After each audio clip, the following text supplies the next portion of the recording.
que ainda dependem de muitas outras coisas. É justo você ir dormir com você, ainda que tenha um marido do lado, uma esposa do lado.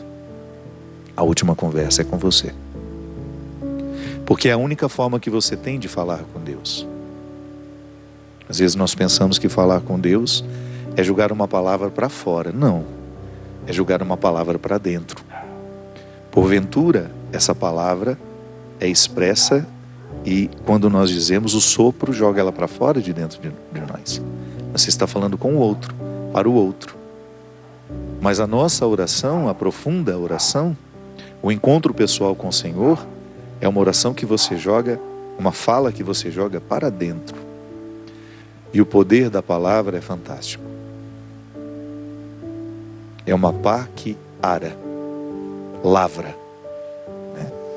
Vai arando, vai abrindo sulcos, abre espaços dentro de nós. E quando nós jogamos uma palavra oracional para dentro de nós, ela vai abrindo espaços, vielas, ruas, avenidas, que nos dão acesso ao Deus que nos habita. Ah, padre, mas se Deus mora em mim, por que eu tenho que ir à igreja? Porque eu sou ritual. E tudo aquilo que eu caminho por fora é uma maneira que eu tenho de, simbolicamente, caminhar para dentro de mim. Então, quando eu digo uma palavra em oração, em particular, eu estou jogando essa palavra para dentro de mim para que essa pá lavre, para que ela are, para que ela abra espaços que me permitam chegar ao Senhor que está em mim. Deus me habita. Deus habita você.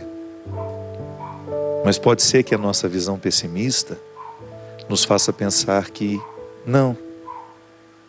A gente se interpreta tão pior do que a gente é. Nós somos tão cruéis na abordagem que nós fazemos sobre nós. Somos também cruéis com as abordagens que nós fazemos sobre os outros. Aliás, como nós erramos nessas visões que temos uns dos outros. A gente facilmente se apressa em julgar, em dizer que o outro é assim, assado. Não sabemos nada. O que eu vejo do outro é um fenômeno.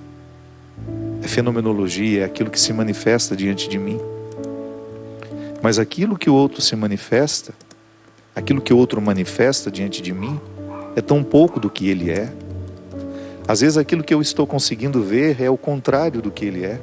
Porque às vezes uma pessoa está sendo agressiva porque ela precisa ser amada, e eu acho que ela é a pior pessoa do mundo porque ela é agressiva.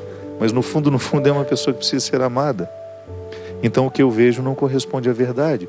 O que eu vejo é apenas um equívoco, um deslize dela em não saber pedir o que ela precisa. Sim, quantas vezes eu peço afeto da pior forma, sendo agressivo, ciumento, possessivo.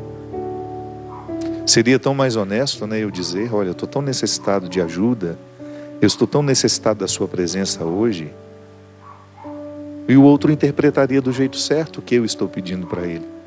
Mas às vezes eu chego aos gritos, rejeitando, mandando embora, quando na verdade eu quero que fique, que me ame, que esteja comigo. Então quando eu não sou honesto com o que eu sou, eu prejudico o outro me perceber. Mas eu erro comigo, quando eu tenho uma visão distorcida de mim, quando eu me interpreto muito pior do que eu sou. E é interessante que uma pessoa que é pessimista em relação a si, a primeira coisa que ela expulsa dela é a possibilidade dela ser amada por Deus. Ela tem muita dificuldade de acreditar que Deus a ama, e muito menos que Deus a habita. Pensar isso, né? Eu sou um sacrário. As pessoas vão à igreja, elas reverenciam aquele sacrário que está ali, porque a Sagrada Comunhão está ali, a Sagrada Eucaristia está ali. Mas eu passo pelo meu irmão e me esqueço que ele também é um sacrário vivo, ambulante. Tenho respeito pela Eucaristia, mas não tenho respeito pelo meu irmão, que trabalha comigo na equipe de liturgia, na equipe de trabalho dentro da igreja. Não tenho reverência pelo ser humano que foi me atender na loja, ou não tive reverência pelo cliente que eu fui atender na loja em que eu trabalho. Que cristianismo é esse que me faz ficar prostrado diante da hóstia consagrada, mas não me leva a estender a mão a um irmão que está do meu lado? Que cristianismo é esse que não me ensina que o respeito pela Sagrada Eucaristia também precisa se desdobrar pelo respeito que eu tenho com as pessoas que convivem comigo? Que não é justo eu não reconhecer essa dignidade, inclusive em mim, de perceber que esse Deus escolheu morar em mim, e que eu vou ficar muito bravo e que eu vou fazer de tudo para que aqueles que querem atentar contra o Deus que me habita não obtenham o seu sucesso. Eu não quero a profanação do outro. Da mesma forma como eu não quero profanar ninguém. Não quero profanar a sacralidade do outro.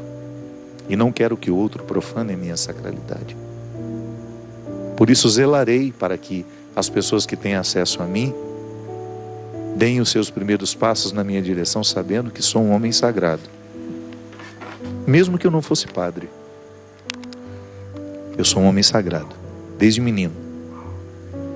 E porque ainda sou padre, tenho uma responsabilidade maior em zelar por essa sacralidade.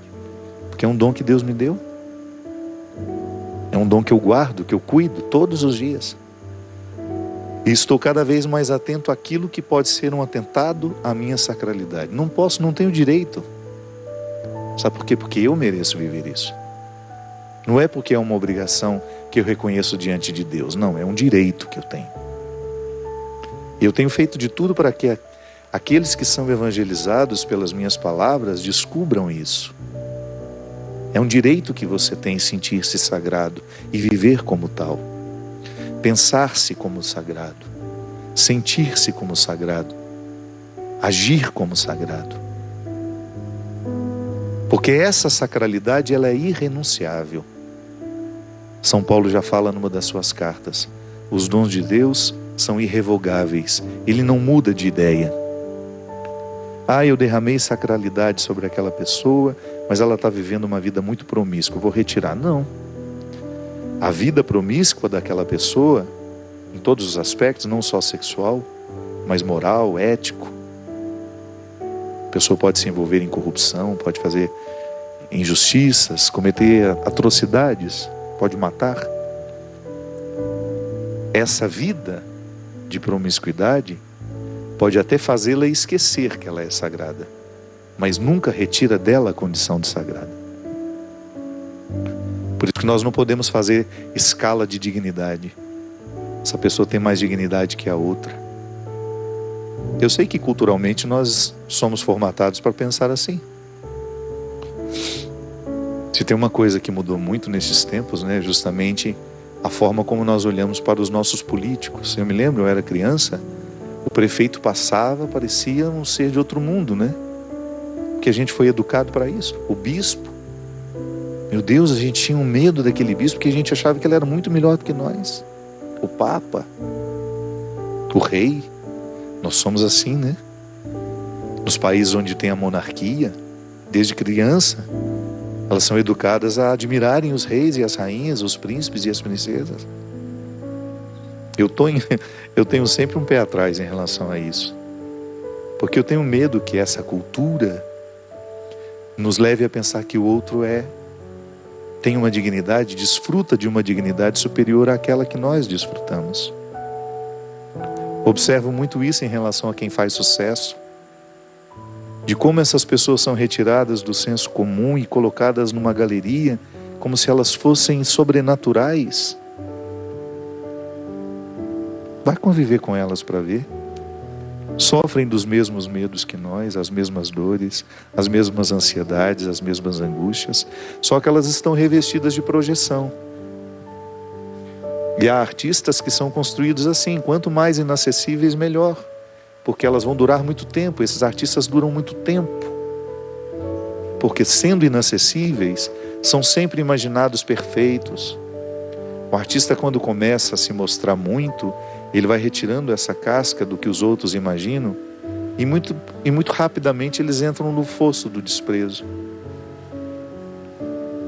Não são eles que estão errados em se desfazerem, em se desconstruírem daquilo que os outros imaginaram. Nós é que estamos errados em pensar que porque eles desconstruíram, eles não são tão bons quanto a gente imaginava.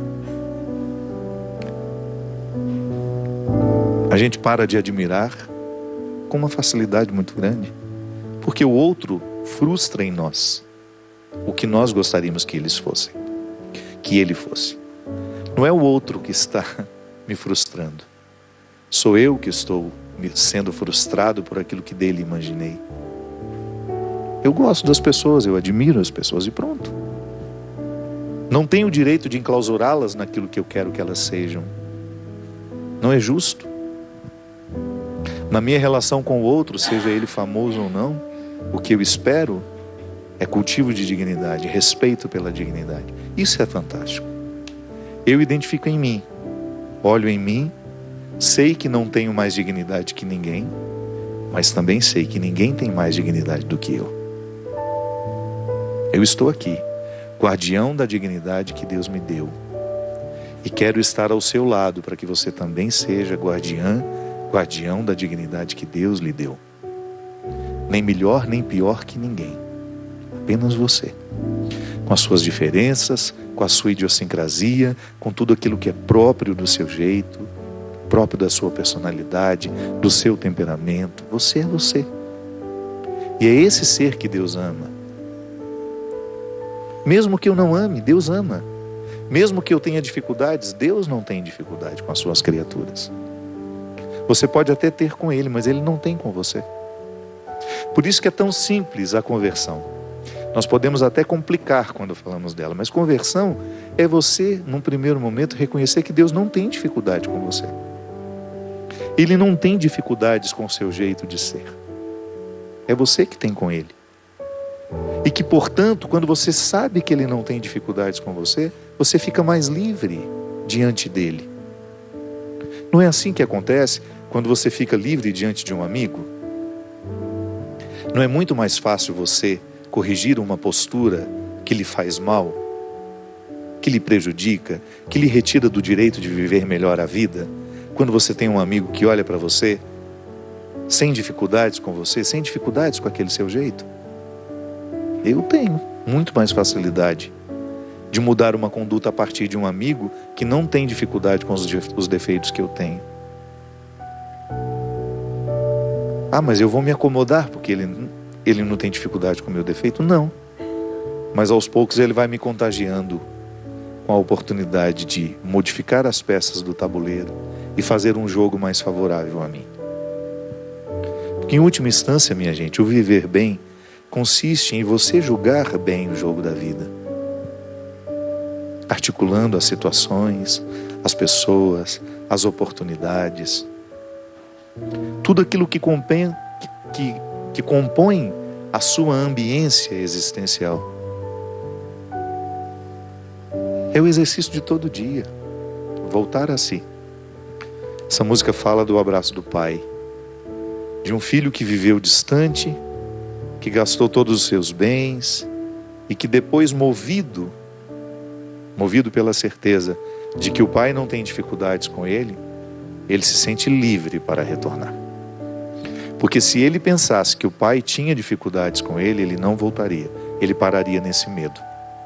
Por isso que nós erramos muito como líderes religiosos, quando até bem intencionados, com desejo de ressaltar o pecado, isso e aquilo, a gente coloca no outro essa mentalidade de que Deus tem dificuldade com ele. Quando eu coloco em alguém essa convicção de que ele está muito ruim e de que Deus tem dificuldade com ele, eu estou dificultando essa reaproximação. Nós, como líderes religiosos, quando nós usamos da nossa autoridade ou da nossa visibilidade para construir obstáculos entre o ser humano e Deus, para salvaguardar o poder da nossa intervenção. Sim, porque às vezes há líderes religiosos que estão muito mais interessados em serem o pedágio entre nós e Deus do que necessariamente nos fazer encontrar com Deus. Passa por mim, paga alguma coisa. Passa por mim, eu recebo algum benefício porque você passou, e assim vai.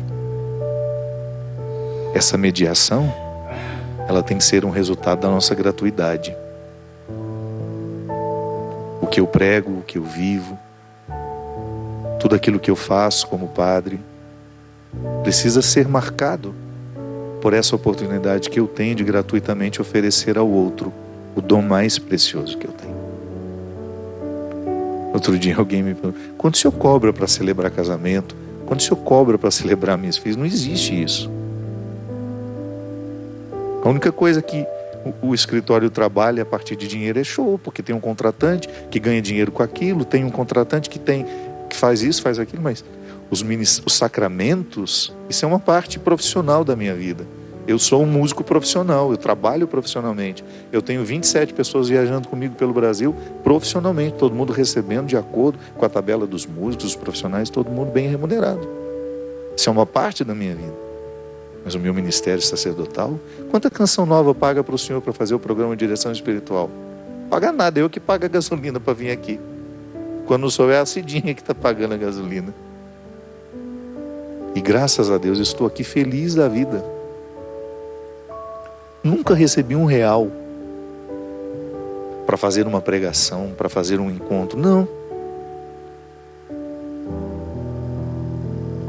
Não vivo de dízimo, graças a Deus. Eu recebo lá dos meus direitos autorais, eu tenho muitas músicas gravadas, eu tenho muitos CDs, eu tenho livros, eu sou um escritor, graças a Deus, de sucesso no Brasil, tenho vendagens muito significativas, consigo viver disso, do dinheiro que eu vivo ainda consigo ajudar muita gente. Mas seria muito desonesto se eu cobrasse um pedágio para passar por mim, sabe? Se eu começasse a interpretar a minha mediação como um benefício. Não, não é. É gratuito o que Deus me oferece. Ainda hoje, gente, eu vou partilhar com vocês, eu estou muito feliz. Essa última peregrinação me fez um bem imenso. Vocês não fazem ideia do que eu vivi em Lourdes. Aliás, eu quero agradecer ao grupo que me acompanhou, que me permitiu uma experiência única.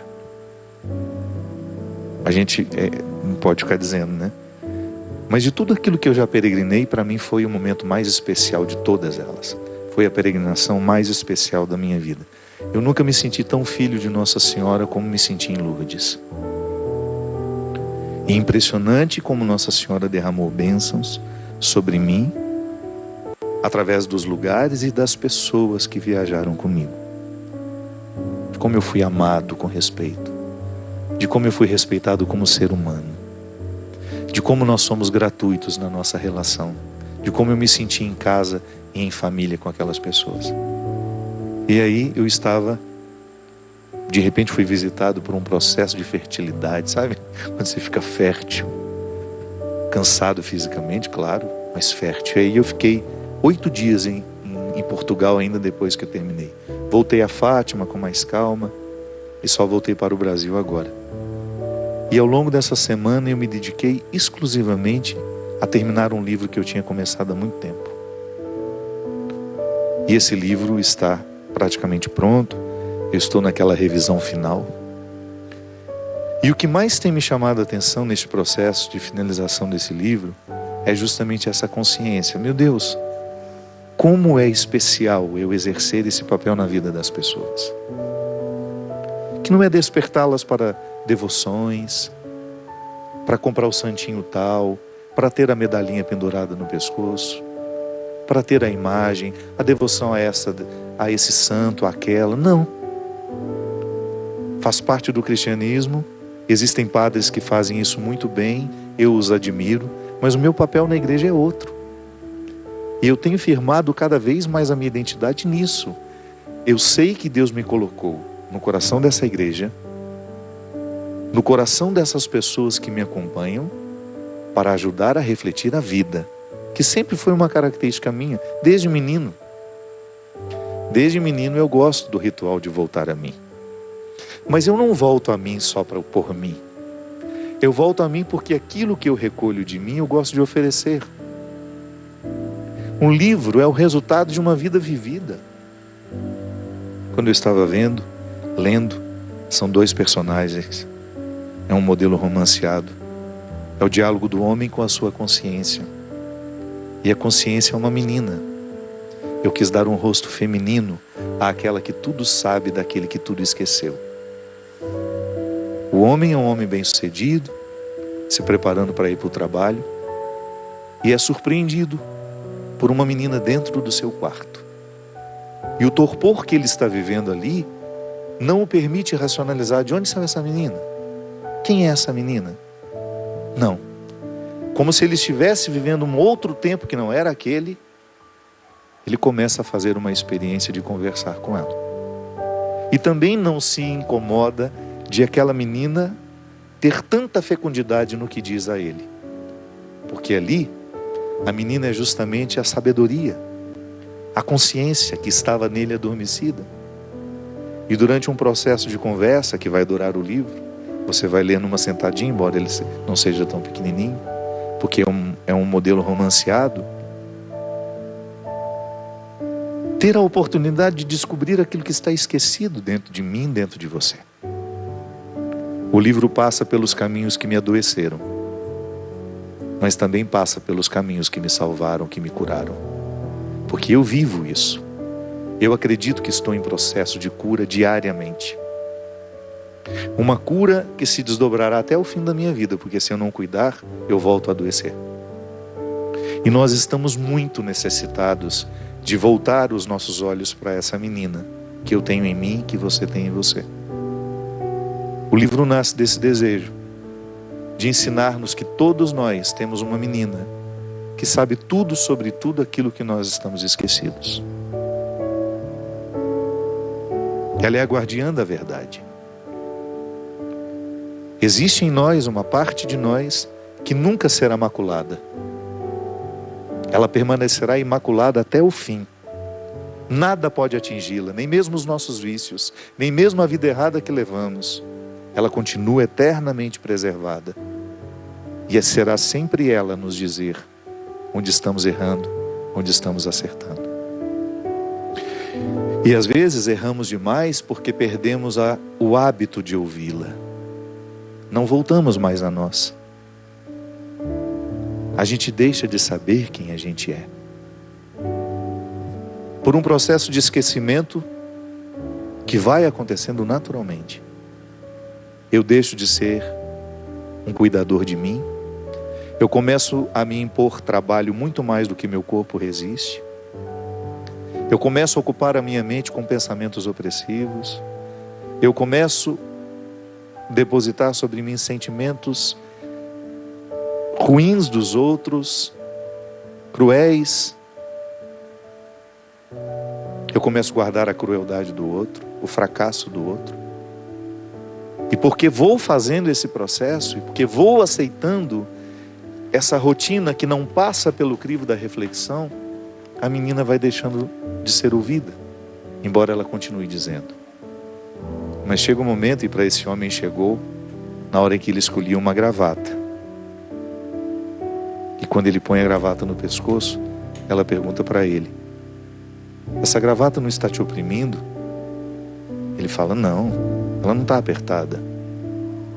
Ela faz de novo a pergunta: não estou falando, não estou perguntando se ela está apertada. Aliás, ela está muito bem ajustada, o nó é bem feito.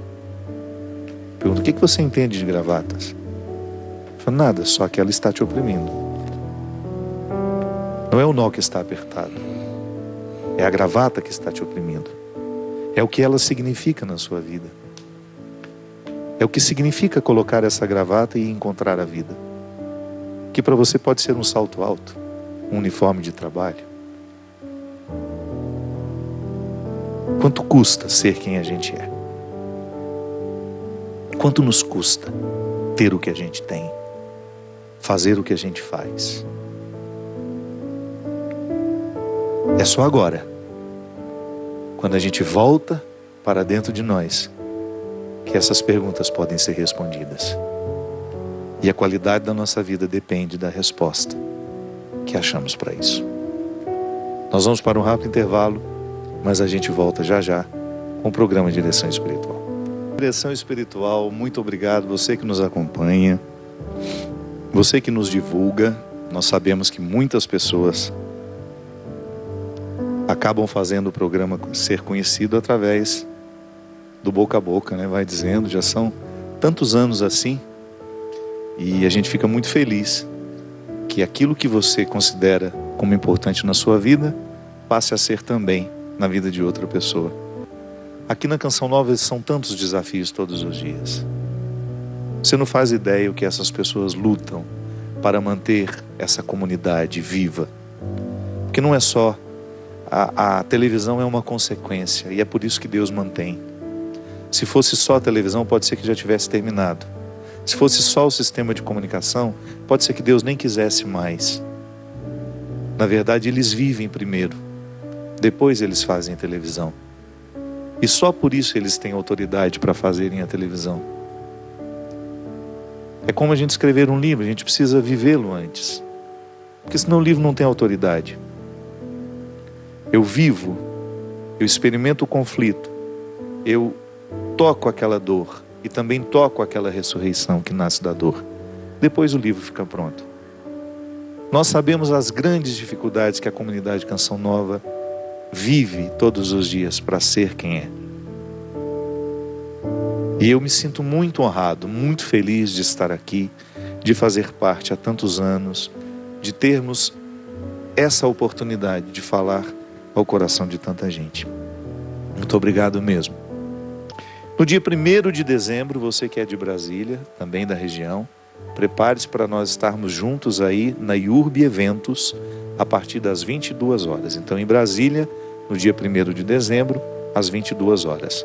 Quero fazer um convite especial para você que é sócio da Canção Nova, você que já conhece essa obra, para estar conosco no Osana Brasil, que acontecerá nos dias 6, 7 e 8, não é isso, Flia? 6, 7 e 8 de dezembro. E nós teremos uma atividade muito especial este ano, que é o relançamento do CD Filho do Céu. É um CD que eu gravei em 2008. Em 2008, é isso? E nós estamos completando então 10 anos de história desse CD.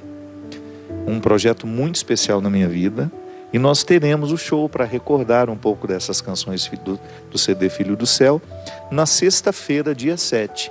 Então você pode se programar para estar conosco já às 21 horas na sexta-feira, aqui em Cachoeira Paulista. E você que é da região, tem a facilidade de vir e voltar para casa.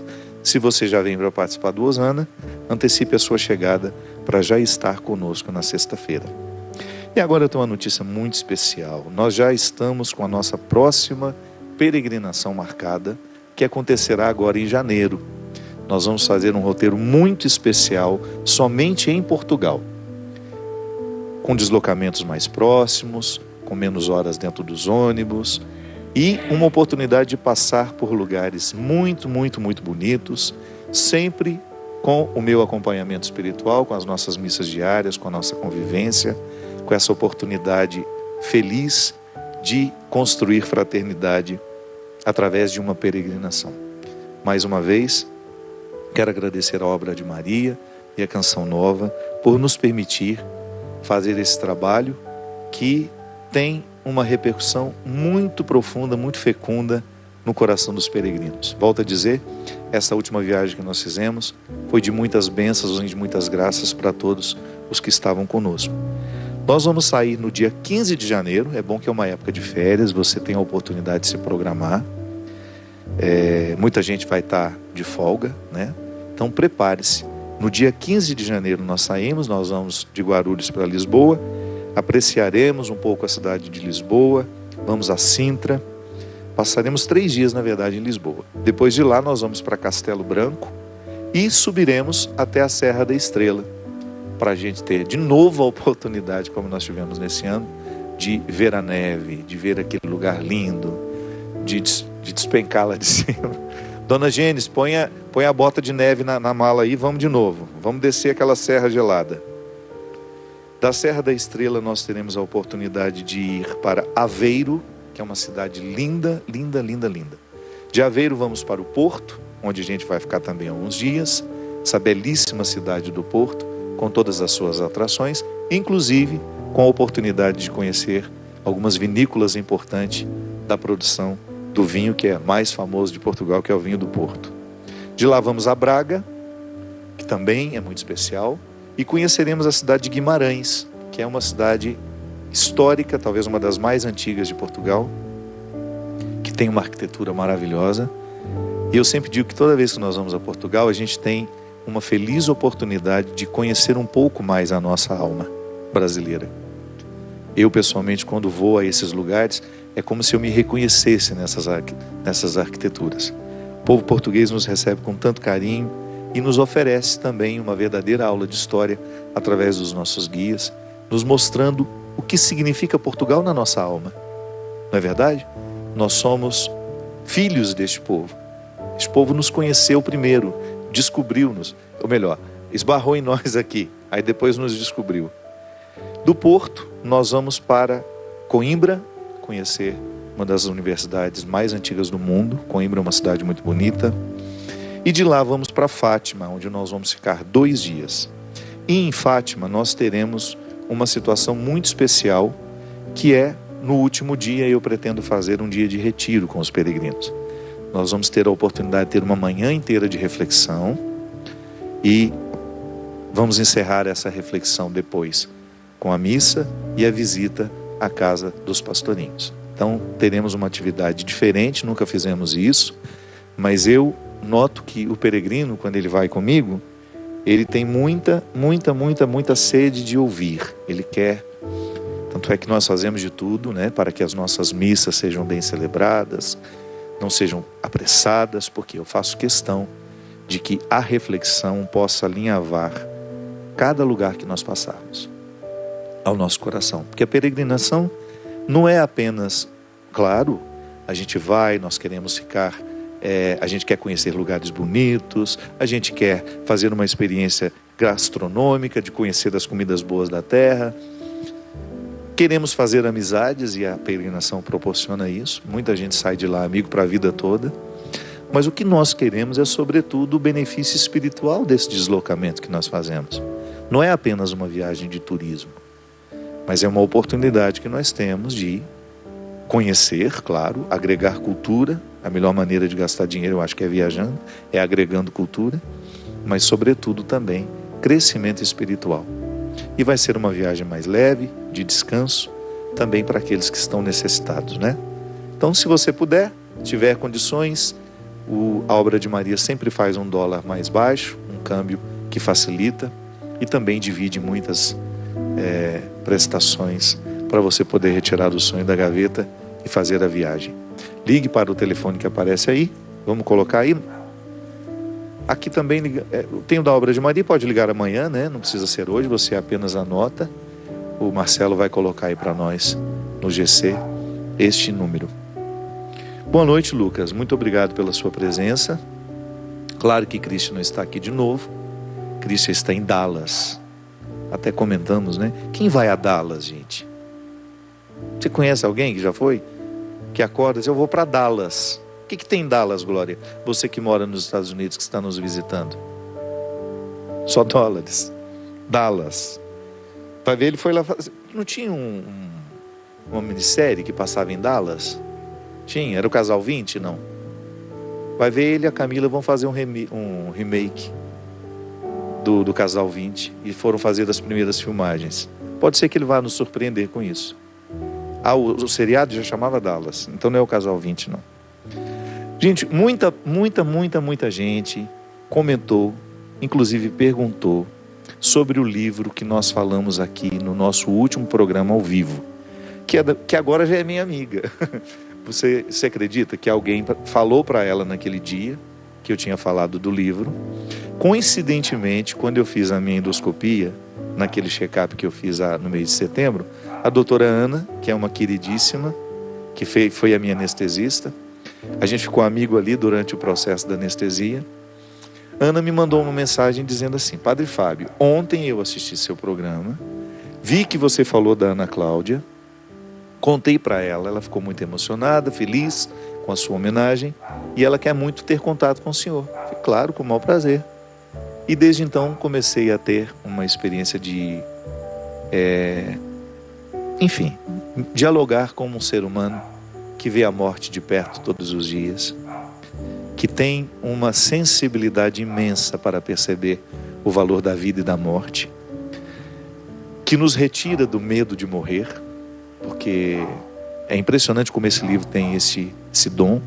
Por que ele retira? Vou voltar a mostrar, porque vou dizer.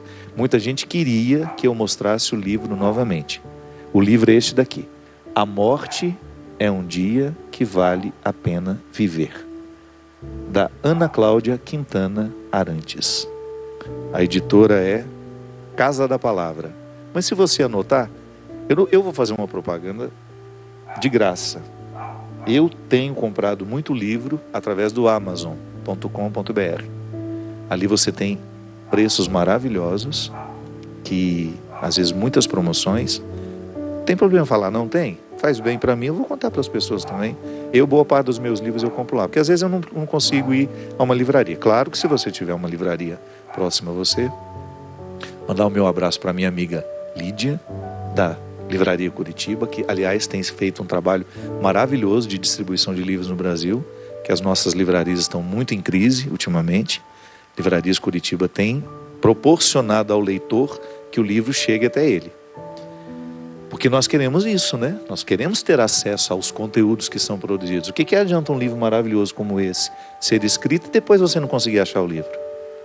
Então hoje existe essa facilidade. Jogue aí na internet, você encontra, passa nas livrarias Curitiba aí, que tem Porto Alegre, tem Curitiba, tem Florianópolis, enfim, a livraria está crescendo, tem muitos lugares.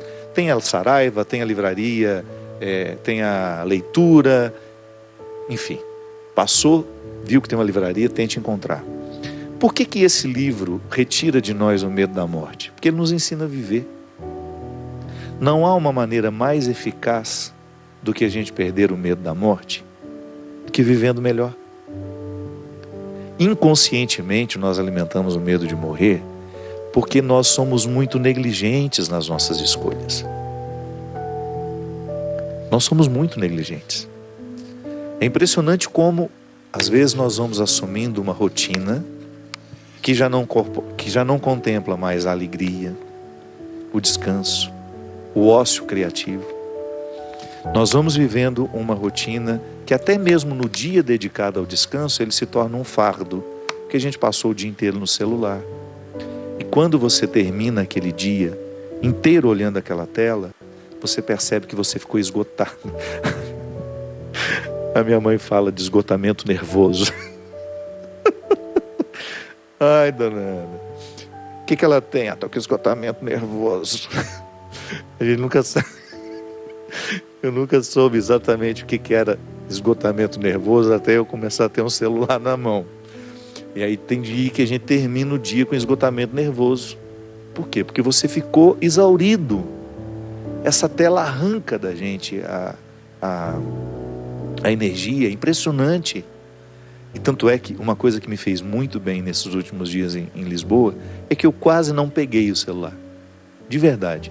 Eu vivi dias assim de um desprendimento desse aparelho que eu há muito tempo, talvez a primeira vez em que eu tenha vivido de fato uma abstinência em que eu identifiquei positiva. Nossa, me fez bem.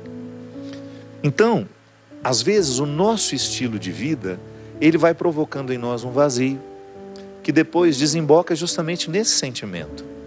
Meu Deus, o que eu estou fazendo? Parece que eu estou perdendo mais tempo do que aproveitando. Eu vejo, na peregrinação, como é bonito ver as pessoas numa fase da vida, depois de terem trabalhado muito, pegar um pouco das suas economias e falar, eu mereço isso. Eu quero fazer essa viagem. Eu trabalho tanto, já trabalhei tanto. Ou quando nós filhos olhamos para os nossos pais e generosamente reconhecemos, nossa, a minha mãe já fez tanto que eu gostaria de fazer alguma coisa por ela. Quem me dera a dona Ana tivesse boa das pernas para rodar o mundo comigo. Ah, mas eu ia levar em tudo. Primeiro porque ela é a melhor companhia que existe. Um bom humor, uma pessoa de uma facilidade de lida. Não tem problema com a dona Ana. É um ser humano pronto, está pronto. Fazer uma coisa por ela, sabe? Perceber que existem coisas, gestos de delicadeza que vão nos fazer felizes justamente porque estamos oferecendo. Há delicadezas que a gente fica muito mais feliz em oferecer do que receber. E às vezes nós ficamos esperando a doença chegar para a gente poder começar a viver. Eu só depois que eu me aposentar. Mas aí pode ser que depois que você aposentar, você só viva à base de Dorflex e você já não tenha mais satisfação e nem disposição de subir um morro. Então, às vezes, o nosso medo de morrer está muito ligado a uma vida que nós estamos vivendo sem pensar. Às vezes trabalhando no lugar errado. Mas eu ganho tão bem ali. Mas às vezes é melhor ganhar menos e ser mais feliz. Sabe? Quando a gente passa a ganhar menos, a gente simplifica a vida e a gente descobre que a gente vive perfeitamente. Sim, às vezes reduzir custos é uma boa oportunidade de você descobrir que você estava gastando errado. Eu sempre digo isso, a gente tem que ter respeito pelo dinheiro que a gente ganha. Custa muito ganhá-lo. Muito cansaço para você ganhar o dinheiro que você ganha. Você trabalha, você levanta cedo, desde que você se entende por gente. Desde quando nós começamos a estudar, nós começamos a ganhar o nosso dinheiro, ainda que ele não tenha vindo naquela época. Mas toda a qualificação profissional começou quando você entrou no pré, quando você teve as primeiras lições. Pode ser que você tenha sido remunerado uns 30 ou 20 anos depois do que você começou. Não, 30 não, 20 e poucos anos depois. Mas você viveu a experiência de saber o quanto custou ser quem você é. E agora você vai ver de qualquer jeito? Não vai contemplar as suas necessidades? Não vai olhar para aquilo que lhe faz feliz? Não vai ter a sensibilidade de perceber que há atitudes, posturas que não condizem com aquilo que você merece da vida? Essa é a reflexão da doutora Ana. Viver bem prepara-nos melhor para morrer. E depois a gente se desprende de tudo que está, sabe, os excessos da vida. Essa é a única certeza que nós temos, nós vamos morrer. Mas eu quero que a morte me encontre reconciliado com a vida. Eu falei isso aqui no último programa. E agora, conversando com ela, ela confirmou uma informação que está no livro.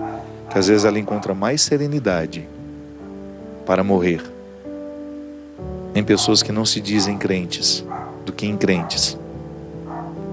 Porque às vezes nós somos muito apegados aos nossos problemas. Somos muito prepotentes. Porque a gente acha que dando ordens a Deus, tudo acontecerá de acordo com o que nós estamos dizendo. O que não crê, ou melhor, o que não diz crer. Pode ser que ele creia em mistério de um jeito muito mais profundo do que nós. E ele arruma muito bem a vida antes de ir. Vivendo bem. A melhor maneira, minha gente, é a maneira mais justa, é você se oferecer aquilo que você sabe que é justo receber. Não espere que o outro lhe dê. Nem fique magoadinho porque o outro não deu. Às vezes ele nem sabe que você está precisando, mas você sabe. Preste atenção nas suas necessidades. Porque você é que pode suprir. É você que pode se dar isso que tanto lhe falta e que às vezes, injustamente, você fica esperando que outros ofereçam. Porque se você se oferece, você está recrutando este Deus que está em você. E tudo o que você se oferece é graça que antes Ele lhe deu. Muito obrigado pela companhia. Até a semana que vem, se Deus quiser. Que derrame o Deus Todo-Poderoso sobre nós a sua bênção.